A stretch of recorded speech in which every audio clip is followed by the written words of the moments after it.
Good morning, gladiators. Well, it's time for another game developer video log update, which is quite a wordy title, and I'm actually not sure what quite to call this series because they're not always going to be about game development, and it's not always going to be about swords and sandals either.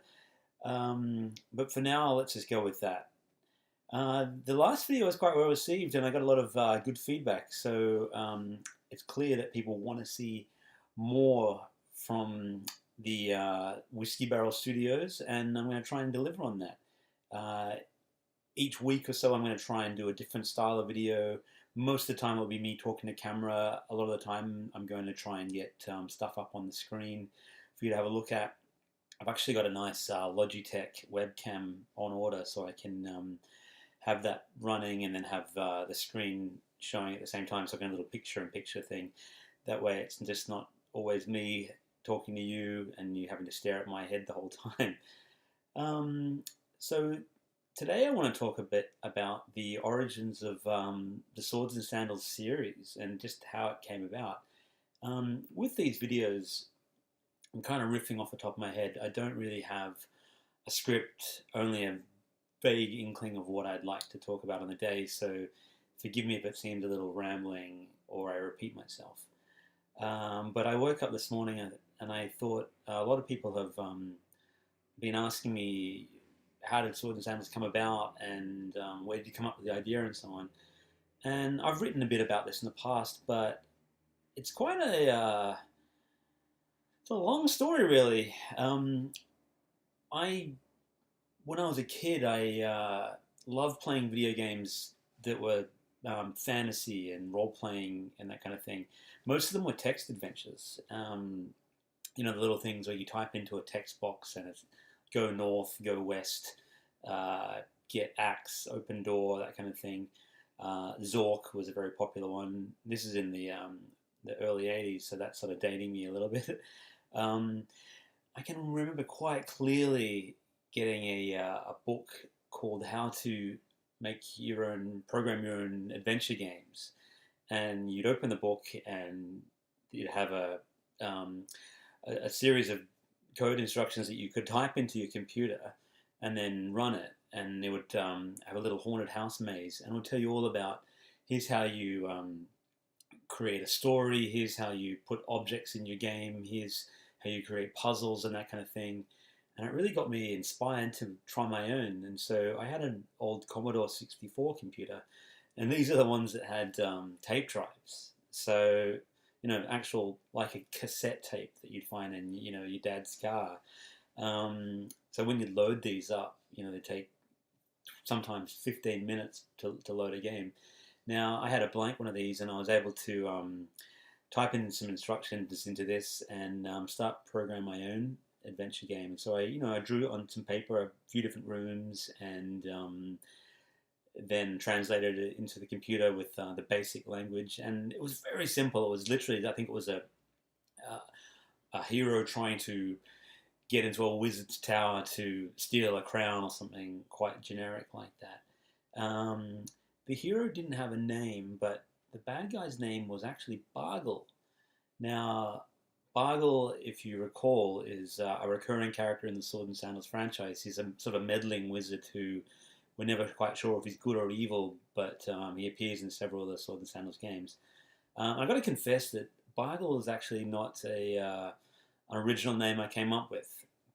He was a character in an old Dungeons and Dragons manual.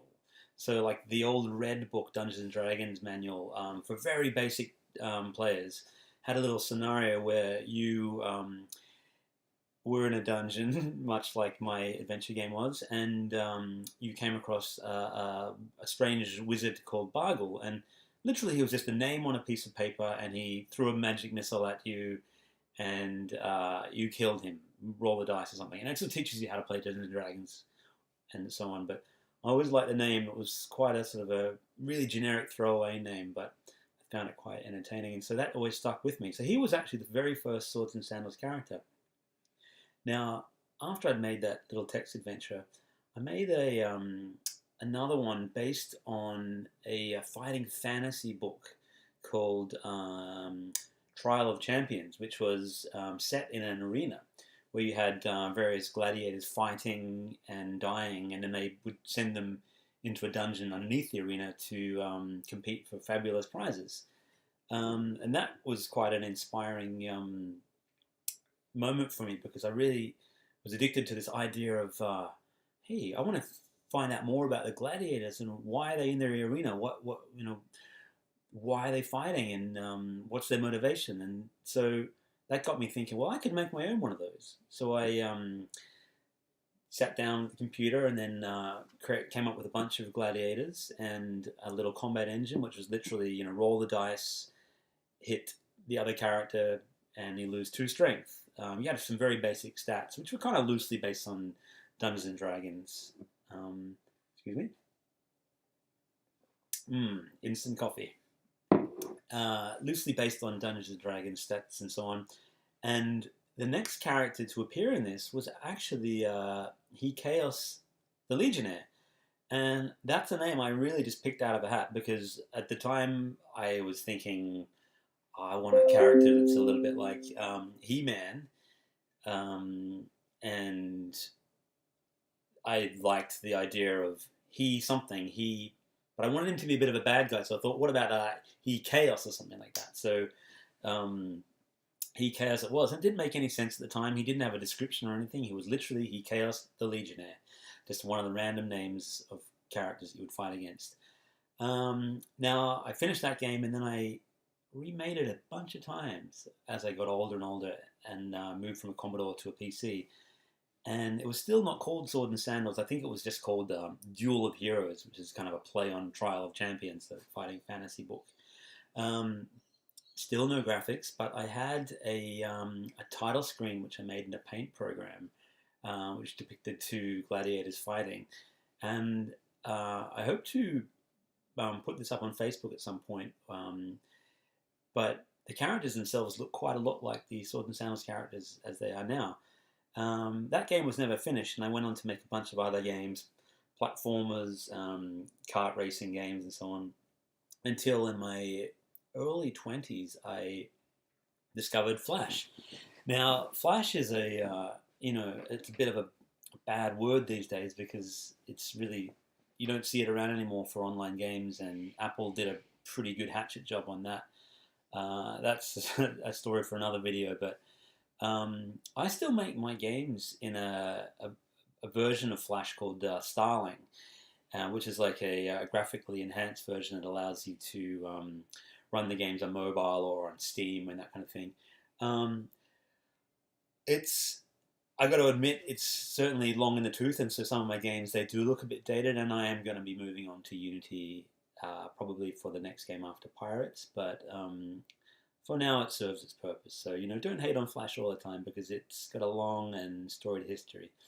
Anyway, sidetracked.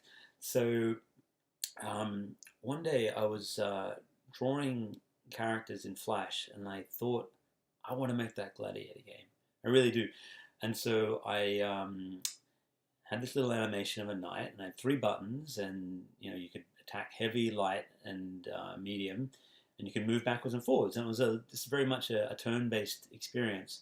Didn't have a name yet, but I was so enamored by the whole Flash animation system that I thought, I really I want to make a pirate animation. So I did this whole pirate ship animation of some pirates on a ship sailing and drinking beer and so on. And the ship hits a rock and crashes, and then ends up on an island.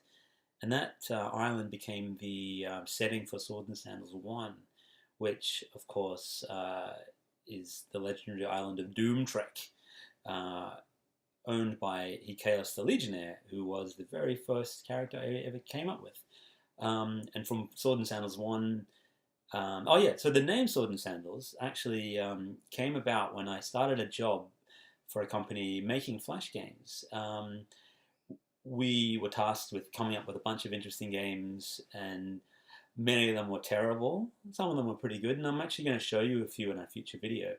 But for now, this one was one that I was really interested in making, and I didn't have a name, and the boss at the time thought of, what about, let's call it Unhappyators. And I thought, what Unhappy-ators? It's not a good name for a game. But he was full of interesting ideas like that. And instead, I thought, no, what about? Well, I've always liked the Swords and Sandals movie genre. So what about we call it Swords and Sandals based on that? And he's like, yeah, sure, fine, go with it. And the rest, I guess, is history because the game came out and had millions and millions of plays on Congregate and Newgrounds and the rest, and spawned currently four sequels. About Sword and Sandals five. There are five in the series, plus Crusader, plus Medieval, plus an alternate mobile version which came out in 2012. So there's been about 8 Sword and Sandals games so far, and I'm working on Pirates now, and another one, Sword and Sandals Adventures, later in the year. So we're up to about 9 of them. So the franchise, it came about from very humble beginnings, and it's still kind of humble. It's still a bit of an indie sleeper, that a bit of a cult hit. A lot of people know about, but then the general public still have no idea what it is. But there is a lot of people still playing it, and I'm very thankful for that. Now, I also wanted to talk a bit about the characters in Swords and Sandals and their origins as well, because you know now about Chaos, but you don't know about where the other guys came from. Firstly, the character Wolfgang of Shackleford is loosely based on me, for no other reason than we both have brown hair and stubble, although these days I've got a bit more of the beard, although in my 20s I had the stubble thing going. And I made him when I was a teenager before I could really grow stubble, and he was almost an aspirational figure, a bit of a ladies' man, a little bit of a drunkard. He has good intentions and means well. Sometimes his battle with the bottle and his sharp tongue kind of get the better of him. There was bits of me in there. Now, he was a character that I made for a Dungeons and Dragons campaign that my friend Greg Wee and I came up with.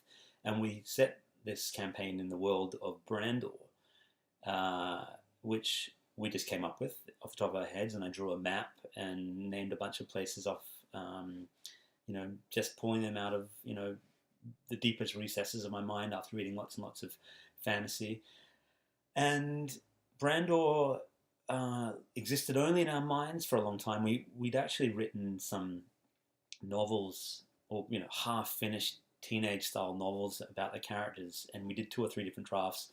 One of them actually was about 150 pages long that Greg wrote, and detailed the adventures of Wolfgang, King Lionel, Sir Belgrave, and I think Chaos was in there. I think there's a showdown with him. He never finished it, but at the time I was thinking, this is quite a cool story, and I'd like to continue it.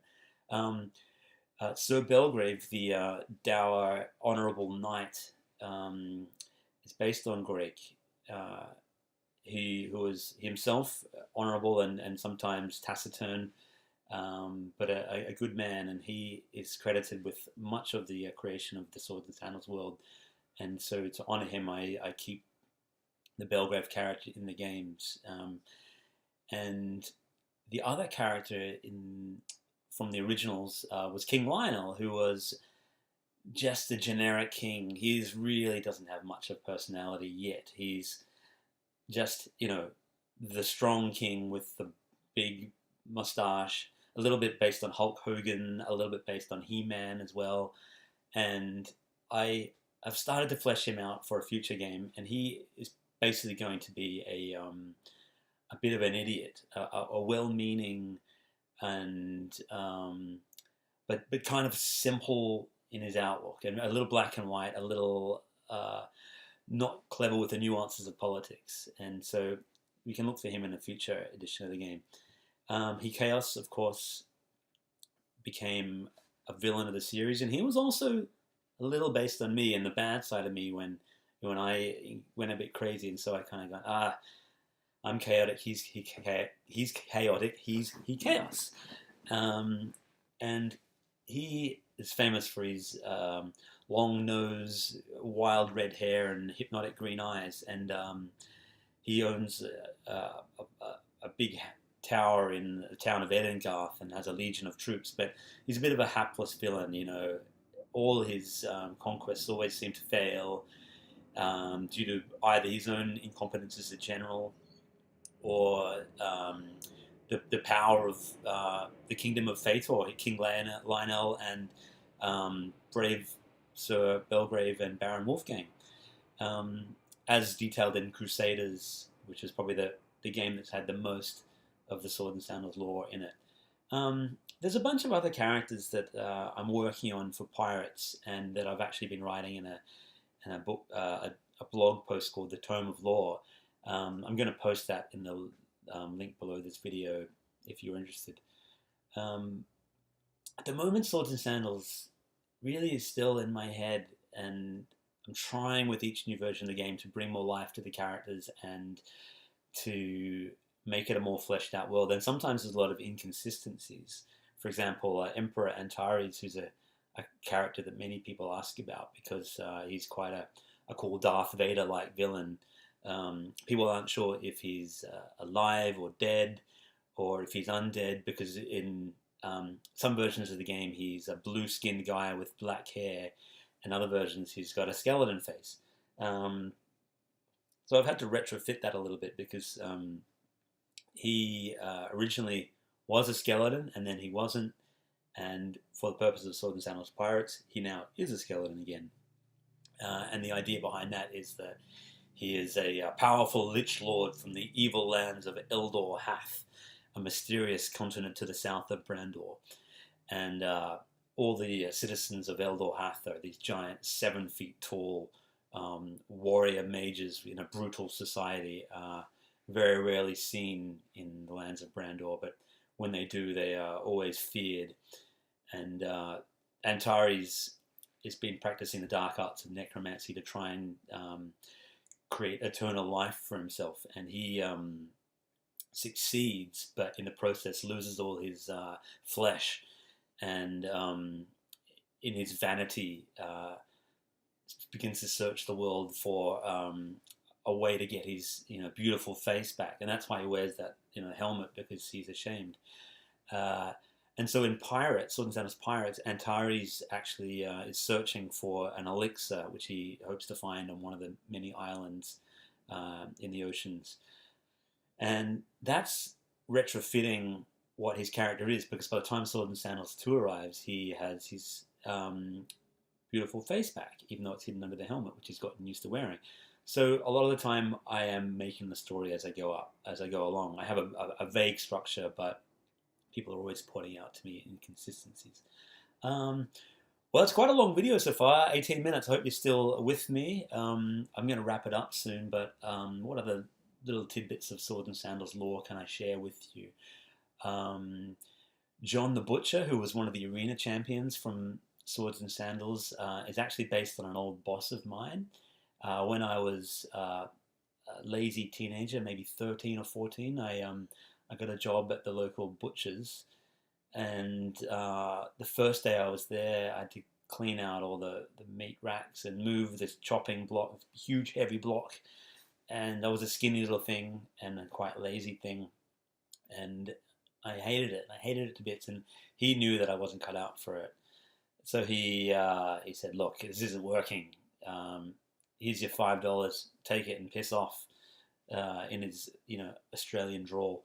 And this is a guy who was bald, and he had red hair and quite a big unit. And I remember being really incensed that he had, in this essence, fired me.